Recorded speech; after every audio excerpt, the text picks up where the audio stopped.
Well. Hello there. It's Eldor, or the Masterversal-Toyhunter here. Yes, I was standing at the great eye of the universe, and I thought, why not make my own custom figure? For better or worse? Come with me, and let's see what things we can make with our creativity. Ooh, well, don't just stand there. Come on down.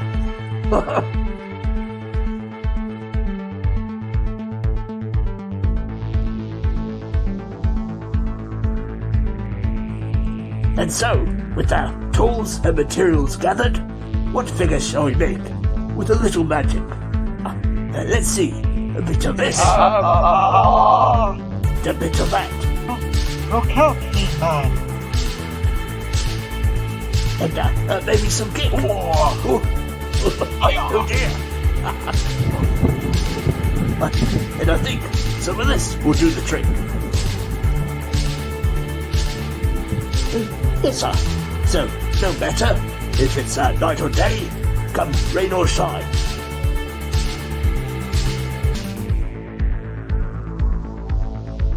I think it's a good day for some custom figure time. Indeed.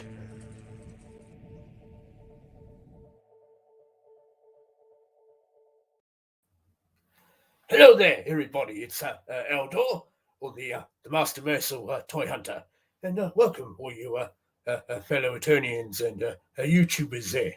Yes, welcome to this episode of Custom Figure Time, where I will normally go through documenting how I go about my custom action figures and what have you.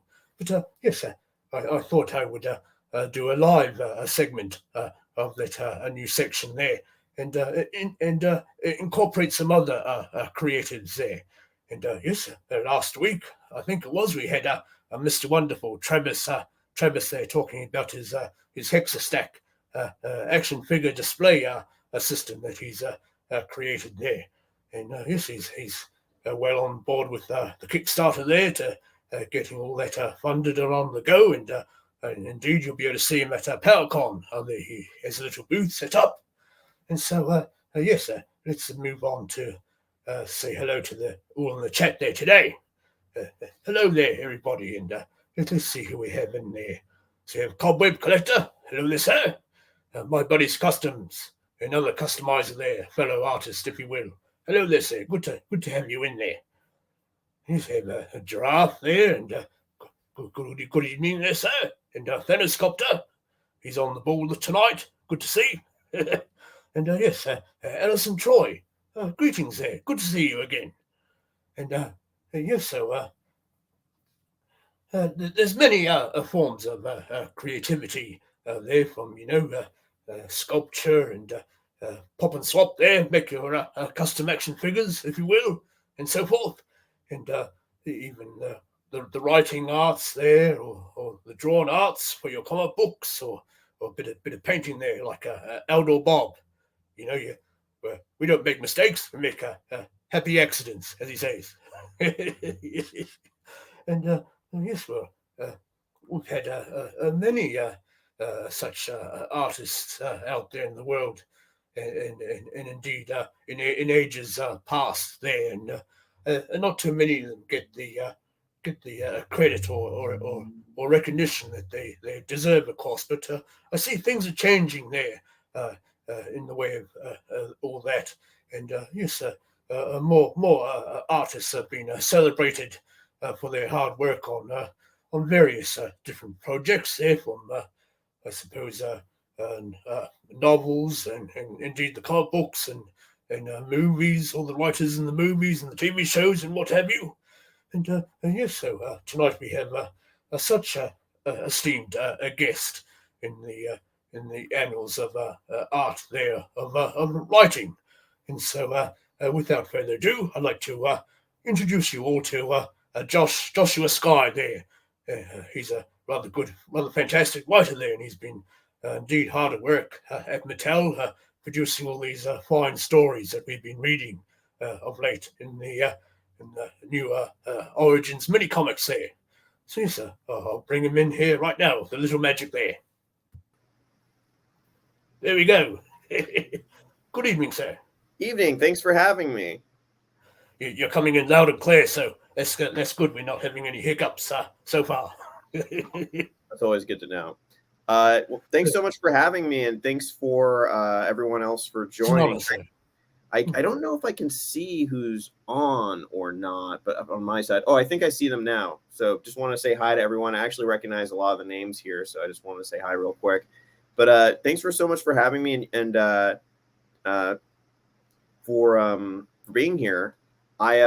You work out of New Zealand, right? You're based in New Zealand, yes, right? Or Eternia, whichever works best for you, sir. Yes, the New Zealand or Middle Earth, as some say. Very cool, very cool. My buddy's custom just said, I just got my Origins Mossman. Great comic again, Josh. Thanks, guys. I really appreciate it. Thanks for just reading and for collecting this stuff. I love it as much as you guys do. So really appreciate it. So, Eldor, what questions do you have, sir? Indeed, I have quite a few. So you've taken your place there in the annals of art and writing amongst all the legends there, like William Garland, Rudy Umbrero, Roger Sweet, and Mark Taylor, and of course Axel Mendez, I think you pronounced it, and Nate Barch, and many others in the teams that you are no doubt working with now, like Sam Peck there, the toy designer at Mattel. So indeed, you're involved in a great deal of teamwork there in producing different aspects of the Origins action figures. So yes, first question I suppose is where on earth are you from there, sir? So I grew up on Maui, Hawaii, and thank you for that intro, by the way. I mean, I look up to all those guys, and I look up to all the people I've interacted with at who've worked on He-Man past and present. I really look up to all those men and women. They're so cool, and they're so indeed creative. They paved the way for people such as yourself to carry on the tradition there. Yeah, I'm just one of many who've gotten to have the opportunity to work on this really incredible world. So I just never want to. I guess I just really feel blessed, of course, and super lucky. And but you were asking where I grew up. I grew up in Maui, Hawaii, and I live in Los Angeles, California now, and I've been here for about 10 years. How's the weather treating you there? It's really hot, actually. It's been kind of hot this weekend, but overall the weather is nice and balmy, and it's really beautiful out here. I mean, where you live, of course, New Zealand has excellent weather year round, so that's it's been rather sunny all day there today, indeed. Yeah, 100%. The Wind Raiders had been flying by. They've been a bit manic there today, making the usual roaring sounds across the skies. Very cool. So, Very cool. What interests did you have when you were growing up there in Hawaii? A lot of the same interests that you guys have. I mean, I grew up loving science fiction and fantasy and Dungeons and Dragons and all that sort of stuff. But yes. You know, I'm sure you could relate to this since you live on an island. It's harder to get when you live in a remote place. So in Maui, I would have to go to different parts of the island, and I'd have to root around and go to antique shops and find what I could. Go to retailers that don't really have so much of a footprint here anymore. They still do where you live, though, oddly enough. But places like Kmart, and I would Kmart, which you guys still have out there. But yeah, I was really just into watching and reading and collecting as many comics and science fiction and fantasy programming that I could find. And I would, when I was in high school, the way that cable television was piped on the island is certain parts of the island had channels that other parts of the island didn't. So I went to a high school on the other part of the island. So when I go, they had sci-fi channels, so I would program the VCR to record shows like Star Trek and Quantum Leap and Twilight Zone and all that good stuff. And then the next day I pick it up from my science class which is where the recorder was, and then bring it to school, bring it home and watch it, and then keep doing that. And that's kind of how I got my rudimentary education in it. But I also read a lot of science fiction and fantasy, and I was in a gaming group with people who were, I think game masters for Dungeons and Dragons and role-playing games. Dungeons and Dragons, yes. Yeah. I recall that one. Yeah, and champions, and that's how I really kind of learned how this stuff worked. And of course, I always read comic books, so I just felt like, in like French class, I'd be reading Neil Gaiman's Sandman instead of like doing my French homework. But didn't realize at the time, but I was kind of educating myself in this visual medium. And yes, indeed. With reading the comic books there, and of course playing Dungeons and Dragons, it's well suited to put you into that zone there to create different worlds and backstories. And indeed, stories are an age-old tradition there, where it recalls what happened there way back in the past there. Some people back then didn't have all these gizmos we have today, so they recorded all that in written texts and so forth, or drawings on the old walls there. But yes, indeed, it helps spark that imagination. Indeed, for the line that for what 100%. You are working with today. Yeah, 100%. I mean, so I just really kind of became obsessed with genre storytelling, but I didn't know that was a life option, and I ended up moving to New York City, and my uncle lived in Brooklyn, and he had a big old attic at his house, and I moved into his attic, and I went to college, and I became a screenwriting major. And I started interning at different places like The Daily Show and like New Line Cinema and Focus. And I remember what happened was this kid, we were all exchanging notes in the program about like where we could all intern. And this one kid was like, I tried to intern at Marvel Comics. I said, oh my gosh, I forgot Marvel Comics in New York. Of course, we should all apply for Marvel Comics. And the first time I didn't get in, but then the second time I did. And that's where I ended up getting my first job. And I worked in a completely non-creative capacity at first. I worked in like licensing and branding, but I really wanted to write. And I won a few writing awards at the time. I won the top accolades in the TV writing division and for film and screenwriting. And so when Marvel hired me, I was like, oh, that's it. I'm going to be writing for Marvel. But Marvel, just immediately put me into like this like licensing job because that's the only opening they had at the time because of the way the economy was changing. So I best to start off at the bottom there. Yeah. I was a kid, I was just fresh out of college, but I worked my way up, and I did end up writing stuff for Marvel for a comedy series that Marvel did for the web called Marvel Heroes What The, and I wrote a Thor kids book, and I wrote like copy and advertising for Marvel.com, and that was great. But I had written some specs and got an agent, and then the agent was like, you need to go to Los Angeles. So I left and came out here, and it kind of, I've written for a bunch of places, and, to my shock, my glorious shock and joy, I ended up getting, offered to write on He-Man. But I didn't even believe it at the time, actually, because you never know. Hello, Wookiee Sasquatch.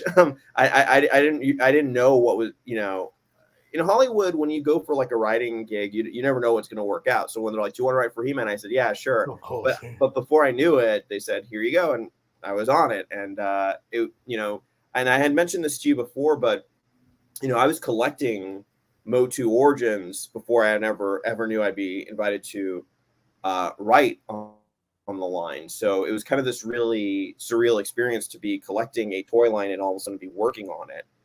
So that was really surreal and interesting. Some people had some questions here. Should we answer those real quick, Eldor? I'm just going to answer some of these questions. So I when I was a child there, I had just the Prince Adam there, missing a few pieces, of course. He was gifted to me by my father's friend. And I had an old scallywag there, old Skeletor.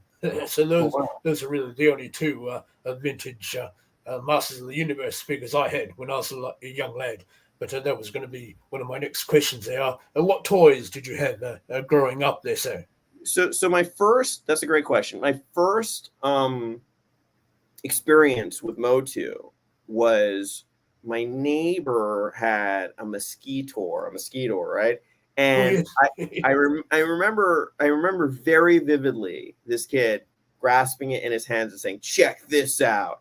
And he showed it to me, and he showed me the blood pumping action. I must have been 4 years old at the old right when I saw this. I mean, I was a little kid. I remember, like, I was so young, I would see, like, you know, the Candyman come, and all the kids would be running, but I was too young to even open the door, and I'd be pounding on the window, be like, "Get me an ice cream," you know, like, so I remember he showed me the mosquito, and he showed me the blood pumping action in the mosquito, and I was like, this is, I just remember holding it and thinking like a cartoon had come alive in my fist. Like, it was in my hands. Like, it was the coolest thing I'd ever seen. I didn't even know what to say. So the words that escaped from my mouth was, I just looked around and said, can I borrow this? And he said, yeah, sure. So he lent it to me. And I really feel bad because he came back a few days later and he said, "Hey, can I have my action figure back?" And I remember being like, "I want to keep it." And I felt like, because I was a kid, like, I was like, can I trade you for it or whatever? And he was like, "No, that's okay. You can have it." And I'm like, then I felt bad. I felt bad. And I went up to my room and I brought it down. I said, "Here's the mosquito." He goes, No, you keep it. And he let me keep it. And I did feel bad about that for, you know, even to this day, but I guess it was destiny. And it ended up working. A random act of kindness, you might say. Yeah, it was a randand act of kindness. But so thank you to that kid for giving me a mosquito. But that, you know, so the toy line was how I was first introduced to Motu, because and it would randomly be on TV. And then also my other experiences were actually with the viewfinder. Right, I was so young, I had the viewfinder. Oh, the old views, yes, yeah. Yeah, I remember going around and looking into this very unique world. Just through this viewfinder, and then as I got older, I'd have more access and stuff. Just so long as you didn't walk into any walls there while you were gazing into it. Right. No, 100%. Do you have any other quick questions, or should we answer some chat stuff? Yes. When you were a young lad there, what did you think you would be? Did you have any idea or dreams of what you wanted to be? That's another good one. Obviously, you probably didn't think of being a writer, I don't think, but... well, it was really funny because I remember, like, from a very young age, I remember thinking, "Oh, I shouldn't get into writing because that's very impractical, and I should become like a doctor or a lawyer." Very impractical. Don't want to struggle. Like, it's funny how things work out, isn't it? Right. It's funny how things. So I remember distinctly thinking I should not go for that path because the struggle that would be involved with it. I shouldn't pursue. I mean, from a very young age, and my parents definitely weren't encouraging at first. I mean, my father. I read a lot. I was a voracious reader. My father said one day, I think you might be a good writer. But I just didn't really, but I would watch like things like Star Trek: The Next Generation before bed. Those were like my bedtime stories, especially when they ran reruns. And I would make up my own adventures and stuff, especially because I used to collect toys and I still do. But what ended up happening was when I was 11, we had to do this project that we had like 3 months to do. I was doing like literally 3 periods before it was due in 6th grade. And we had to write a short story about going to the center of the earth, right? So I wrote the short story and I turned it in, and I literally thought I was going to fail this class that I turned in. I remember being 11 and thinking, "Oh my gosh, I'm going to get this bad grade, and there goes someone, mom and dad are going to bust me." And I got I got it back, and it was an A. It was an A minus, but it was still an A, because I didn't type it out, right? I had written it all by hand. And I went up to the teacher and I said, "Oh my gosh, how did I get an A on it?" And he just shrugged and said, "Oh, it was a good story." And I was like, "Huh." And you struck gold there, sir. Yeah, I struck gold. I got very lucky. But you know, honestly, like, by the time I think I was in college and I was majoring in like film, I was like, I don't really like this, like the technical part of this. What I really like is just being alone in a room writing. That's the fun part for me. And I thought, oh, maybe I'll pursue writing. And I begrudgingly started doing that. And 2 things ended up being right. It is an absolute not easy to do, I think, even to this day. Of course, you know, it's very like most things. Yeah. Like most things, yeah. You know, because because it's a very fun thing and a lot of people love it. It's extremely difficult to pursue. But as hard it is to pursue, it's also equally spiritually rewarding, creatively rewarding. And I think that Yes, you have more time to yourself, and your mind, as it were, can wander without all the the other technical sides of various other forms of created media there. yeah, no, 100%, 100%. But so I ended up being right on both sides, like not that I shouldn't pursue it, but this would be very hard, but also that because it was hard, it became very rewarding. And yeah, I'm having a lot of fun. I'm learning. I'm still learning a lot, not only about the craft, but about what to get out of it for myself creatively, and what to give, and what I want to say, and what makes a good story. So I'm really concerned about, a lot of people ask me, like, what are your goals with like He-Man?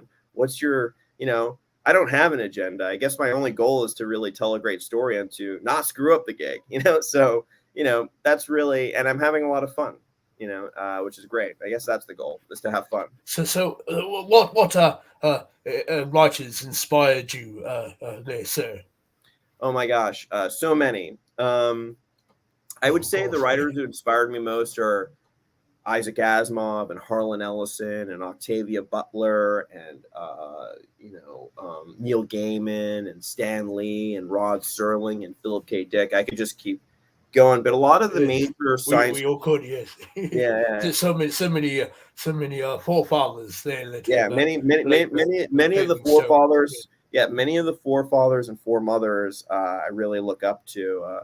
Many artists also, because the art uplifts, especially in comic books and even on those covers, it really just uplifts the material in such a. It takes you into that world. It's a addition to a writer's skill, of course, and their work in putting life to a character in speech and emotion there. That goes hand in hand with the artists, of course, and many artists, they like a Nate Bartsch there. He likes to weave a bit of a story himself into many of the artworks that he produces for Mattel and now the Four Horsemen with Mythic Legions there. Yeah, I would saw say an interview one time. The thing I've learned from He-Man and working on Motu is that what I love most about it is the love put into it in every element: the packaging design, the art, every brushstroke, the mini comic, the figure design, all of it. Like, there's a tremendous amount of love put into it, because everyone working on it, we're you guys, we're the same. So wow, look at that. Those are some classics right there. Indeed, here are some examples of the few vintage mini comics I've been able to collect.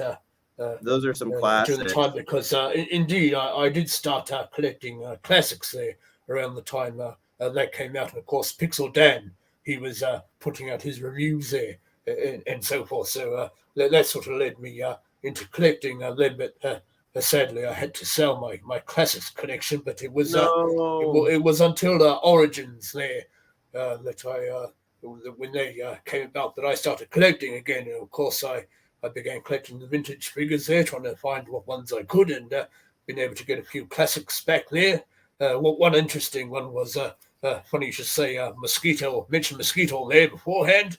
Yes, I sold the classics Mosquito, still minty fresh in his packaging there, with the old shipper box also.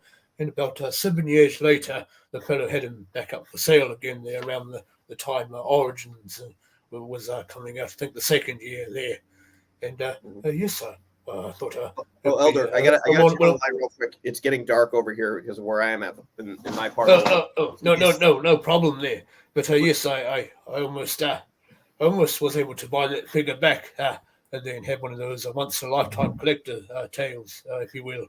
But sadly, my great eye of the universe spent the dummy on me there. So all the gold I had ready to buy that figure back, sadly had to go into buying a new great eye of the universe, so I could keep myself on the old grapevine there and so forth. That's very cool. But indeed, I was able to get my hands on the Origins Mosquito and a vintage representation there. But yes, I've been trying to dip my toes in all the different stages that we have got so far. Master Universe, a bit of Masterverse there, and Origins indeed. So, moving on, let's see what questions we have here today. So, Sure. we have a giraffe up there first. So When writing a new mini when comic, writing a new mini comic, no, go ahead. are callbacks to events that happened in previous mini comics from the line allowed? Yeah, I mean, honestly, like, yeah, they have been made before and during before me and even during my time. But I think that generally, you know, in terms of like a lot of people ask me kind of what the rule system is, and my guess honestly would be as good as yours, you know. But generally, you know, the people, you know, the scripts I've turned in have been well received, and the flexibility is really great in what they allow people to do. I think that not so much with Mattel, but like with a lot of these comic book companies, I think there is a danger of over referencing older material where people get so into the weeds that it becomes alienating for new readers or new people watching it. You know, like so. And a matter of fact, that was going to be one of my later on questions. Does Mattel let you come up with new ideas there, sometimes new backstories to go with the character? Yeah, I'm not really sure. New ideas. I mean, they're very open to new ideas. The people, you know, in terms of like, and you know, for the scripts that you read, there have been a lot of new stuff in there, but a lot of traditional stuff too.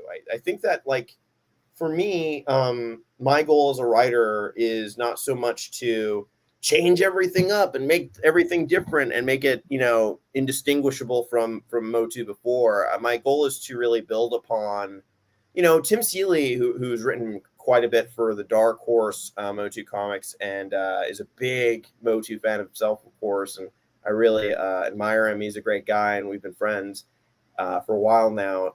He had a great line. He just said, you know, your goal is to make toys, not break them. And I think that's really what I try to keep that mantra in mind too.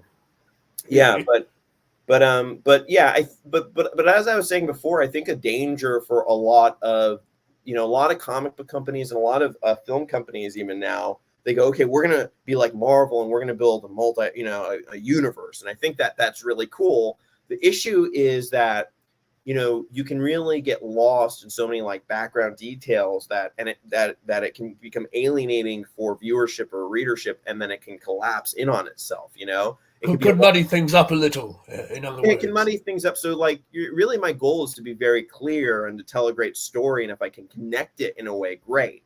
But what I want is that you know, Stan Lee also had a great line. He goes, "Every comic book is someone's first comic book," right? So, and if you read a lot of the stuff that Stan and Jack Kirby did together, that stuff not only builds on itself, but also you can read it fresh at any point in the run, and you're in the adventure with those characters. And to me, timeless, you might say. Yeah. So not only timeless, but just there, it's clear, you know what's going on, and it's not completely dependent on everything before. And if it is, it mentions it in such a way that you easily understand what's going on. So to me, that's the sort of tone, you know, I try to go for my stuff, but not just with this, but anything I write, quite frankly. I mean, clarity is really important to me. Probably one. Indeed, some of the artwork we've seen on the action figure packages, sometimes harkening back to what we've seen in previous artwork that have come out on the toy packagings, which is a nice little nod back to that era. Mm-hmm. Yeah, I mean, here's the cool thing also about collecting Motu, in my opinion, and this is, you know, is that there are multiple layers of story going on. I mean, which is really cool. Which you've got, first off, you've got the card art, right, which tells its own like tableau of story, which is usually I mean, pretty much always, yeah, super compelling, super beautiful, action packed. It's very much, to me, like almost like those old pulp covers from 30s and 40s. You know, it's kind of a cliffhanger moment. And then you've got the stories in the mini comics, but then you have the stories that you, as the person who buys and collects these things, brings to the table as well. And even you have multiple stories. You have multiple stories in how you got your figure, and you have multiple stories in the stories that you make up with your figures. So that's what's really and indeed, with how we display some figures, some fellows like to make dioramas up there, or have Yeah. little terrain pieces, Right. as I do, Right. displayed around my action figures there, just to give a sense of that world building. Yeah. That's what you just like playing with some of the or the people who just like playing with them or displaying them or making up scenes.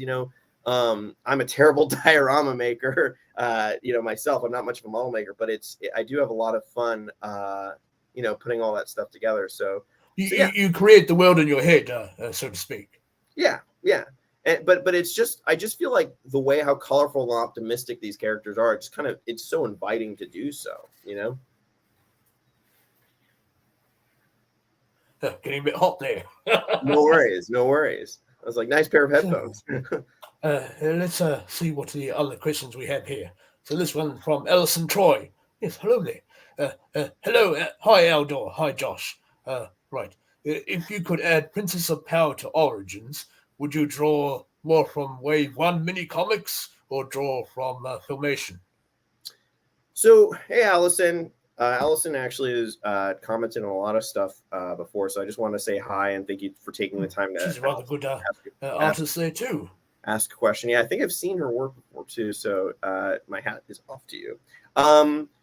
So in terms of your question, I'm not sure if I could really answer it, to be honest, because I haven't,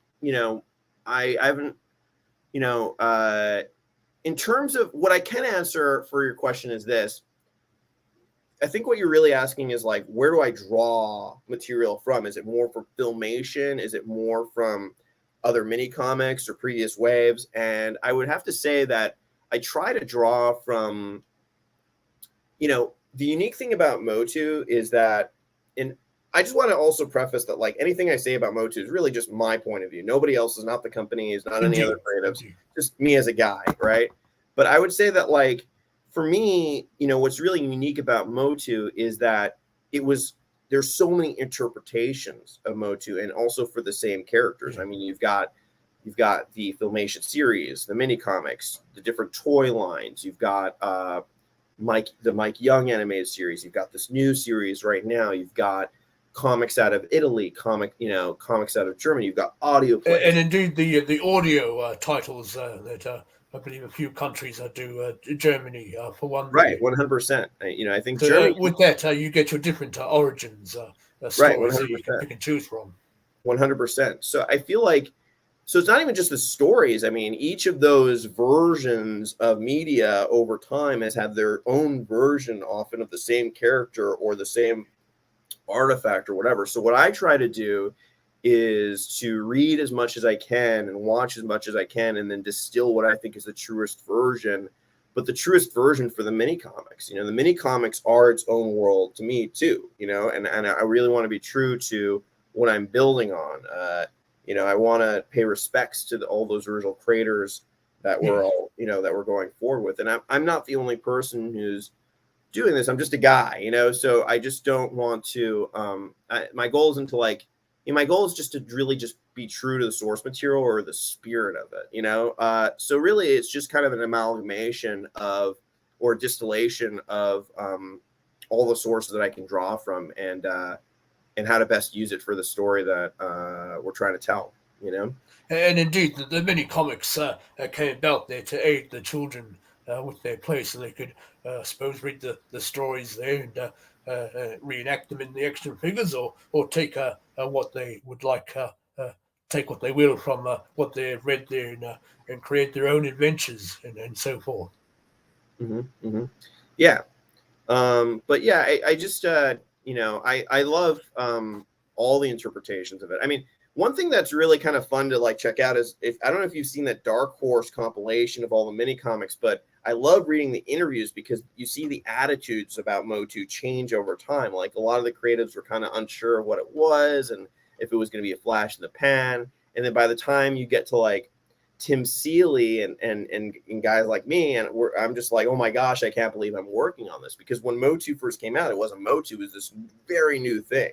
And now it's had a lot of time to kind of gestate, and for a lot of different creatives to offer stories up for it. It's always hard when you are producing something new. Even with Star Wars, it wasn't without its challenges there, and many toy companies didn't want to take up the action figures and so forth, and you're never really sure how long something's going to last. And right, I think the only thing one can do, I'm working on some of my own comic book projects outside of this, and some of my everyone stuff. I'm really excited to make some of the announcements, but the people I'm working with, I really had to kind of change, say, hey, they're like, oh, this could be a really great movie. I'm like, yes, it may be, but let's just tell a really great story as a comic book. Let's really honor this medium, and because that's the best we can really do is tell a great story. Indeed, like a good art, like a good painting there, or how the artwork on these new Origins action figures draws us in to try and find all these secret teasers and what have you. You need to be able to draw the audience into the world that you're creating there. But the thing is, I think the most a creative can hope for is to just tell a good story in whatever form they're trying to do it, and honor that medium. And I told my friend, I'm like, it doesn't really matter if it becomes a movie. Then we told a great story in this comic book, and whoever picks it up, they read it, or when they read it, they'll see it's a great story, and that we somehow move them, and that's what it's really about. And it can people can get very lost in the weeds with all this other stuff of, it could get optioned in a movie, or it could be this bigger thing. Well, before you worry about all that bigger thing, it's just, worry about this thing right in front of you and do it as best as you can. And I think that the gratification you'll get from that will be worth more than all that other stuff. So yes, that was going to be a question too. Aside from writing for Master of the Universe, have you had any books published, maybe, or have you worked for any other? Of course, yeah. Oh yeah, sure. You mentioned you started working at writing for Marvel there. Yeah, I've written some stuff for Marvel. I've written for Cartoon Network's Ben 10. I've written a few episodes of that animated series, which was really fun.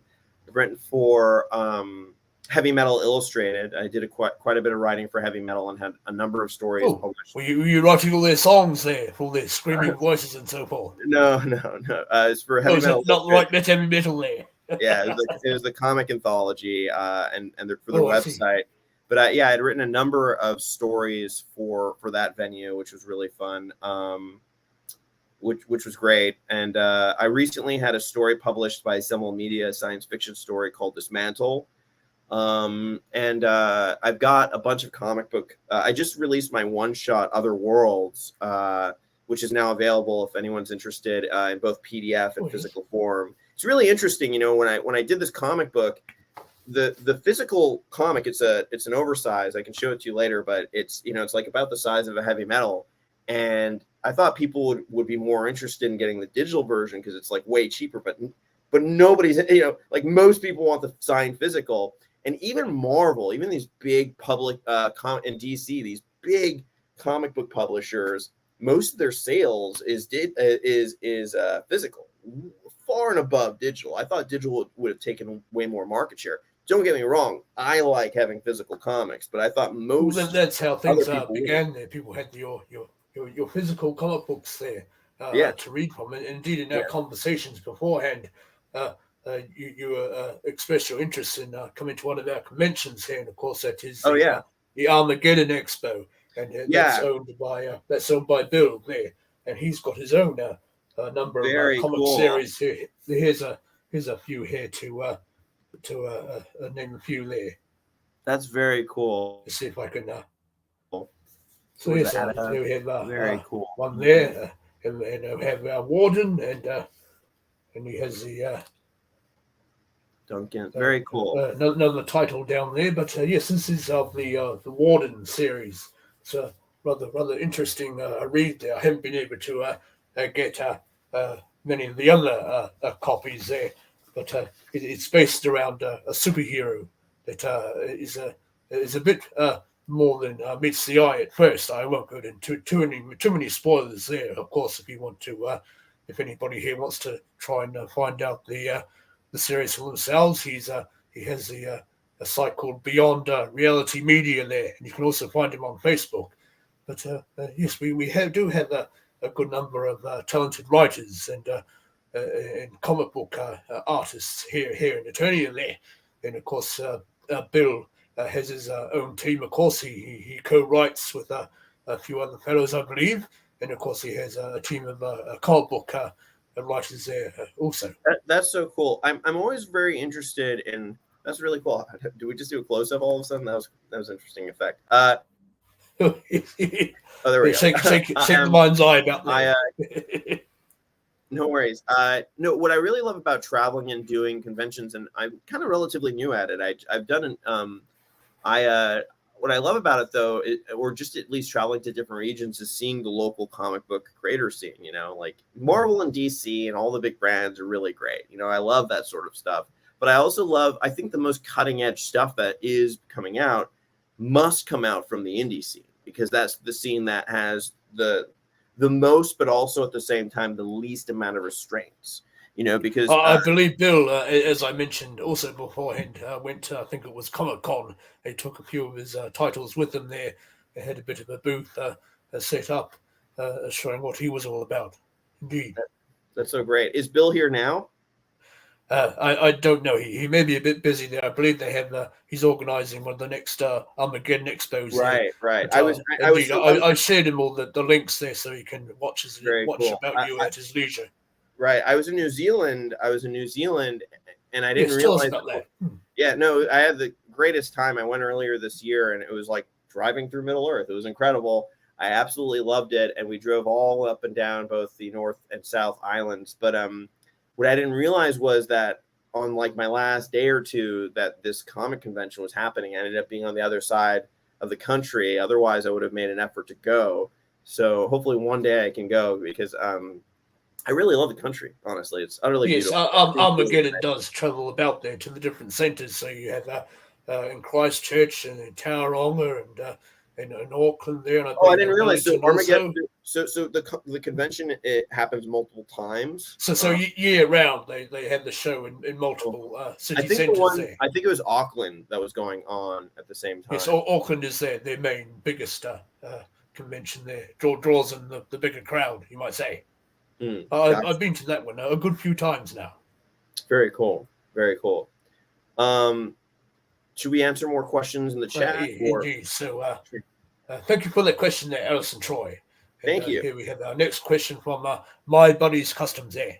A question for Josh. Which vintage mini comic is your favorite? Which Origins mini comic is your favorite? And is there any character in Motu you hope to get a chance to add in right for? Oh man, that's a really great question. So from the originals, there's so many great original issues. I would say, who's my favorite? Let me look at the title. First appearance. One moment.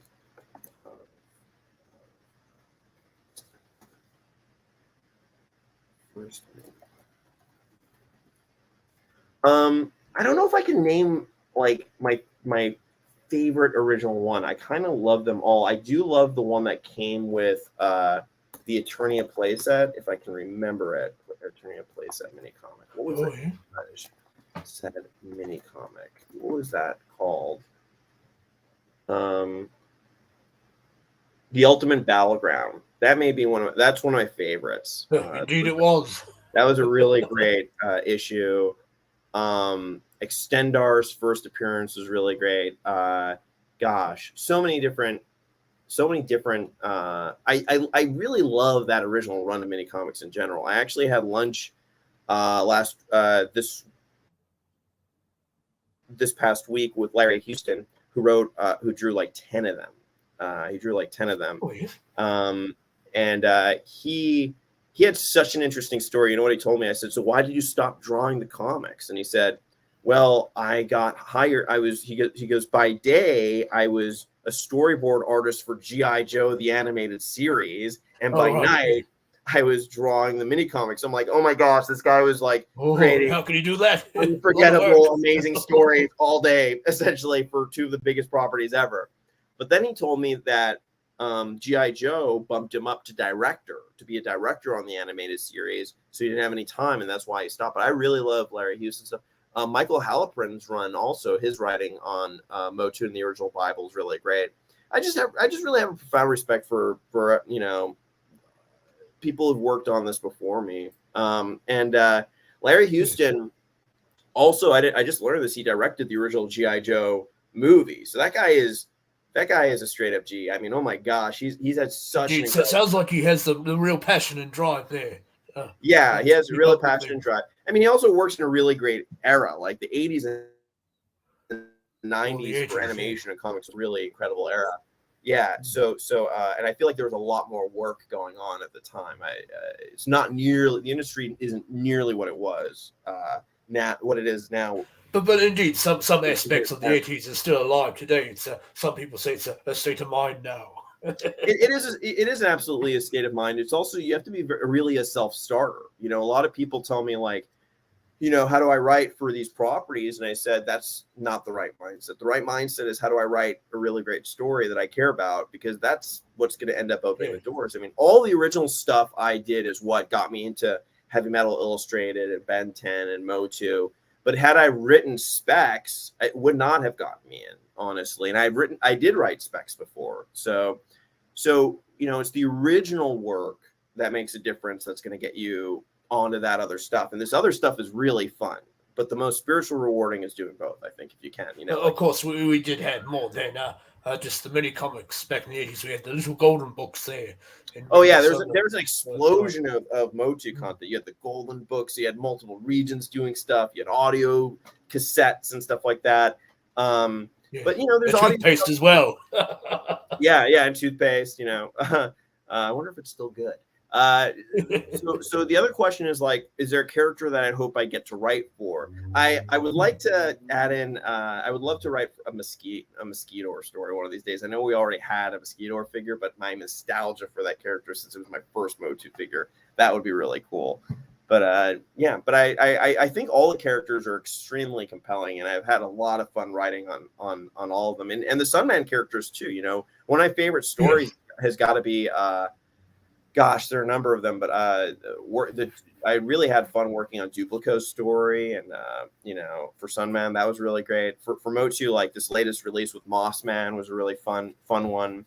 So, what you got there? Oh, nice. So there's one of the recent comic books for Sunman there. So this had come from Sunman himself and Pighead, I think.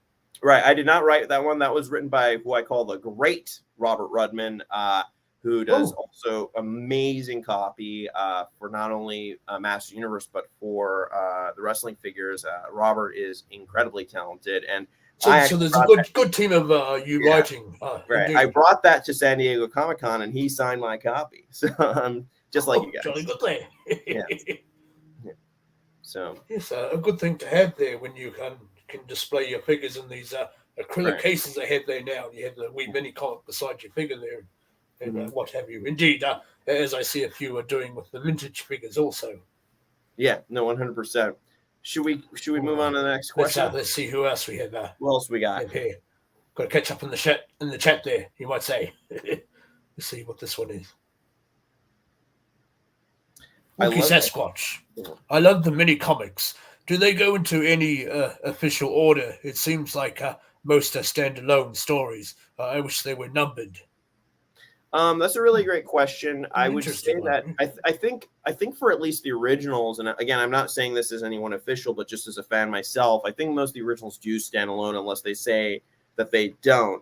For the stuff I'm writing, I do try to make, in my mind at least, there is a cohesive arc to the whole thing, but one that you can follow, hopefully, no matter which issue you pick up. But if you think about it, like those figures were called Snakemen, so all this Rise of the Snakemen stuff is one giant story, right? For Rise of the Snakemen, I mean, it really it starts when I first jumped on, which was on Wave 11, and Wave 11 was really crazy for me because when I first got assigned, I was getting married, and I was really nervous about saying, "Hey guys, I'm getting married." So, I didn't say anything. I just took the assignment very graciously and thankfully.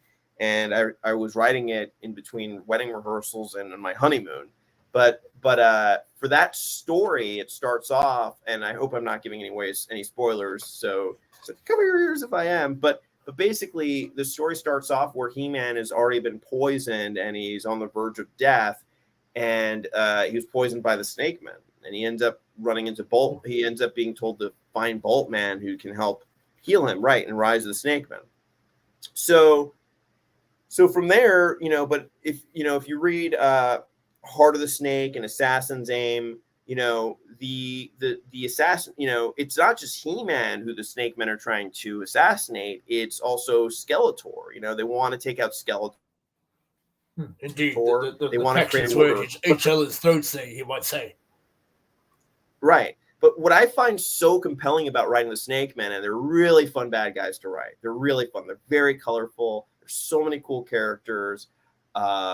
And obviously the stuff we've seen come out of Axel is really incredible as well. And just lends so much to the imagination. So to me, what's so compelling and the parts we see coming out of King Hiss there are rather eye-raising also. Right. So to me, what's been really compelling is that, the Snake Men want to topple the leadership of Eternia, but also they can't trust each other. They're all backstabbing each other because there are no honor amongst thieves. So even if they start, having an upper hand, they have to start, vying against each other because they're snakes. You can't trust a snake, and neither can a snake trust a snake. So it's been very fun. Carry on, sir. No. So it's just been very fun to write in that world, playing that game where no one can really be trusted, and it kind of spices things up. So to me, Rise of the Snake Men is really about, those are some of the things that I really try to keep in mind as a compass when I'm telling a story, especially with the Snake Men involved. I suppose one way in ordering your comic books is you could collate them in order. You got your figures with the in waves. I suppose having them in separate waves there does help a little bit with the keeping stuff in order and what have you. But this is one way, I suppose. Mm-hmm. Yeah, there's all sorts of things. They're gonna come out as they come out, and I just hope people like them. And if people do have questions, you can reach out to me, and I'll try my best to answer them. But the stories really are self-explanatory, I feel, and there are cool details and a lot of cool backstories. But I'd be happy to talk about that sort of stuff too. In the capacity that I can. There's so many intertwining tales from your heroic warriors to the evil horde, and even Skeletor and his bunch of cronies there, and of course as we just been talking on the Snake Men. Mm-hmm. And right, so let's have a look at our next question there. This is from Thanoscopter. Would Mattel let you pitch an overarching story across multiple books? Is there a story you would like to do that may add a new layer to the franchise, or progress the story? For the stories I've been doing, have kind of really been the stories that I want to tell. I've been very lucky in that, writing mini comics is kind of like an art of limitation, because you have very few pages to work with. You've got about 6 pages. 6 panels. You got 6 pages and about 6 panels per page. So a little bit more than your newspaper comic strips. Right. No, they're bigger than that, but yeah, they're pretty thin, and but luckily you can pack a really big punch in them and still have really great moments and still do a lot. And luckily, since I've read so many science fiction and fantasy short stories and write them as well, it was kind of a dojo to learn my way in that craft. And I would say that, what I really would like to do this as long as they'll let me. Tell as many stories that I can, and I hope it just keeps growing, but it really, so long as you guys keep reading, I'll keep telling the stories if they'll let me. And I think they have been, it's been really fun. But the thing of it is would I like to do an overart multiple books? I would totally love to do multiple books. I would just love to do as much as possible. honestly, I look at the output in the 80s, and I often think, oh man, I would have loved to have written in that era. Yeah, I'd be a lot older now, but I'd have so many more credits. But I have a good amount of credits now, and Well, I suppose with all the various mini comics we have there out in the moment, there you do have that ability to go across all of them there and slowly develop the characters out there rather than just having a one big book there. I know the vintage comic books had a few more pages to them than what the origins. Yeah, certainly they're definitely bigger, but I would say that like we live in a very empowering time for storytellers too. Having been putting out my own original books, the people have been very supportive, and it's really cool that you could just go out and write a story and then have it printed and sell it digitally. It's really cool that you can find an artist and hire that artist and put out a book. So it's really, it's really about whether, it's about you just kind of as a creative harnessing those other tools and going out and doing it. So yeah. Oh yes, it's a fine answer there, sir. Now let's see if we have any other questions there. Oh, sure. And anyway, we'll say hello while I'm looking for that. Here we have Prisoners for Trigger there. Hello there, sir. Hope you're doing well this fine day. And yes, we have a Brick Something. He's coming there. Good evening there, sir. Now, let's have a look here. Looks like Giraffe has a nice big question for us. The San Diego Comic Con 2023 cartoon collection Mattel showed had a mini comic packaged in with the figure. Should be interesting to see what story will be told for something that already had a cartoon done for it. Yeah, stay tuned. Stay tuned, guys. Oh, I'm really excited. No spoilers. Yeah, no spoilers. It's exciting there. Yeah, I know. I'm very excited too. I'm really I love the new packaging. Also, I love all the packaging that has been done in Origins. From the initial packaging, the Rise of Snake Man, and this packaging, the vehicle packaging has been really cool. So yes, the teleport is rather top-notch packaging there with all the artwork on that one. Yeah, so it's been. And a few of us have been wondering where the Powers of Grayskull art might come in there eventually. Your guys' guess is, but indeed, Mattel have said there at the San Diego Comic Con that the rest of the vintage line will be sold exclusively to Mattel there, but they are releasing this new cartoon collection way up to retail. So something we'll have to go online to find out about, I suppose. Should we move on to the next one? And where are we there?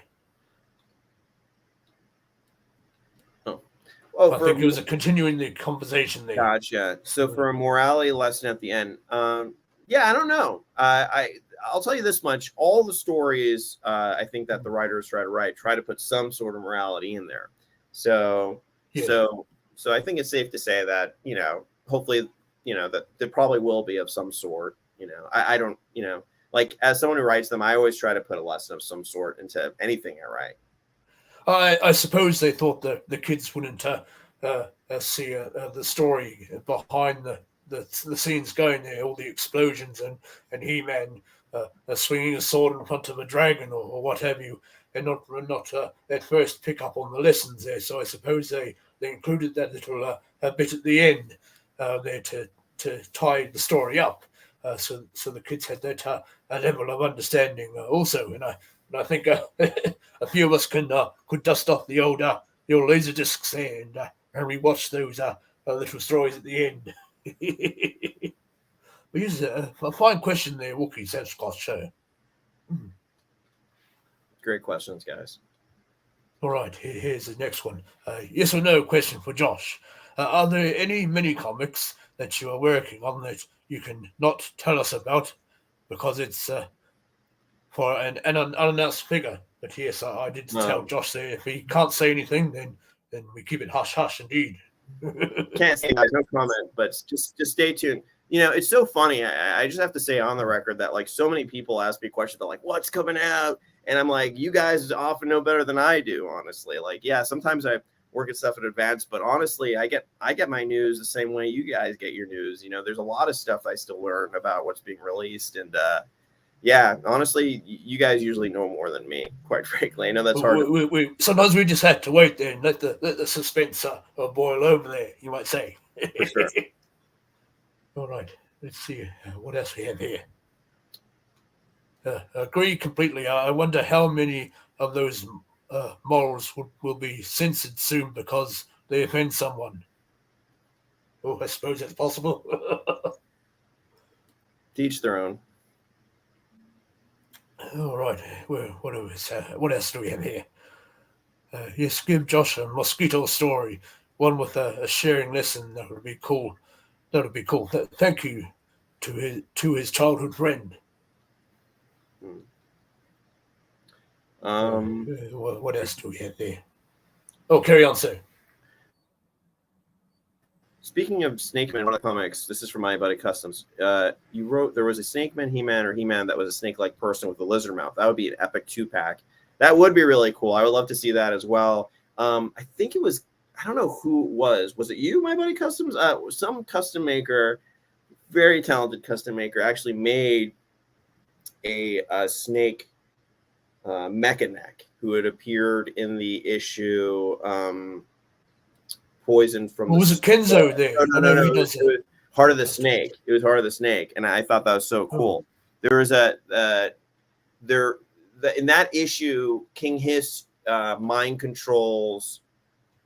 I think it was Sorcerer for Goddess to turn, to basically retrieve the Serpent's Ring from the surface of the sun where it had been tossed in the Mike Young series, and when he retrieves it, the Serpent's Ring can turn anyone into a snake. So King Hiss uses it to turn Mecha-Neck into a snake man, and someone had actually done a custom of that, and I thought that was the coolest thing.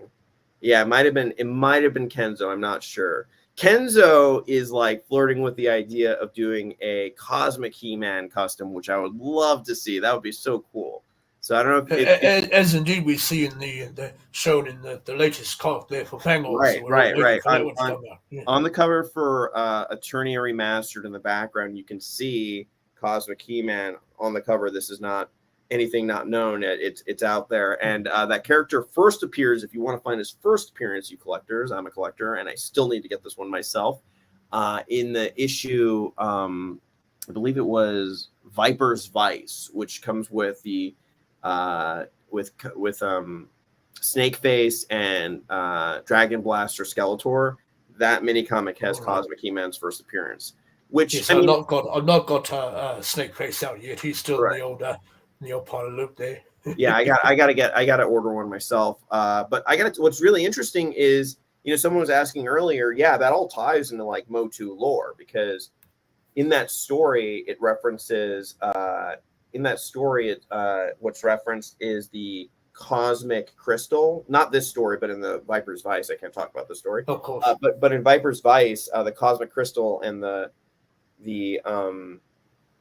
what was it? There was a cosmic crystal and I think the cosmic egg were both referenced, which were, which was in Eldor Motu lore.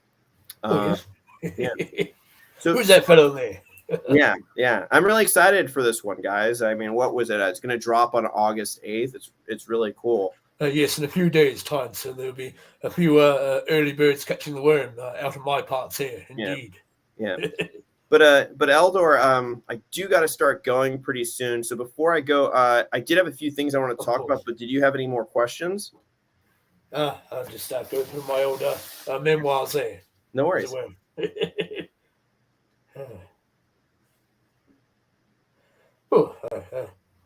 I suppose. How did you get writing for Mattel there? Did we already discuss that, or? I think I may have discussed that.